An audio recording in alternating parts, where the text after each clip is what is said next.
দক্ষিণবঙ্গে মঙ্গলবার থেকেই বেড়েছে আর্দ্রতাজনিত অস্বস্তি। বুধবার যদি বৃষ্টি না হয় তাহলে আর্দ্রতাজনিত অস্বস্তি বজায় থাকবে।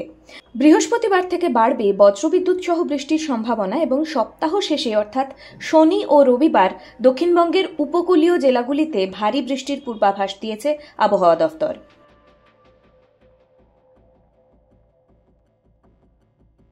দার্জিলিং, কালিম্পং, আলিপুরদুয়ার, কুচবিহার ও জলপাইগুড়িতে ভারী থেকে অতি ভারী বৃষ্টির পূর্বাভাস এবং মালদহ ও 2 দিনাজপুরে বজ্রবিদ্যুৎ সহ বৃষ্টির সম্ভাবনা রয়েছে বুধবার।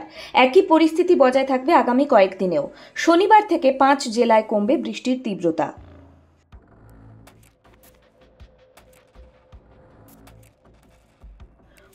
বুধবার কলকাতার আকাশ থাকবে আংশিক মেঘলা। বাতাসে জলীয় বাষ্পের পরিমাণ বেশি থাকায় আর্দ্রতাজনিত অস্বস্তি থাকবে। কোথাও কোথাও হালকা থেকে মাঝারি বৃষ্টির সম্ভাবনা রয়েছে। বৃহস্পতিবার থেকে বজ্রবিদ্যুৎ সহ বৃষ্টির সম্ভাবনা বাড়বে বলে জানিয়েছে হাওয়া অফিস। টাইমস নাও খবর।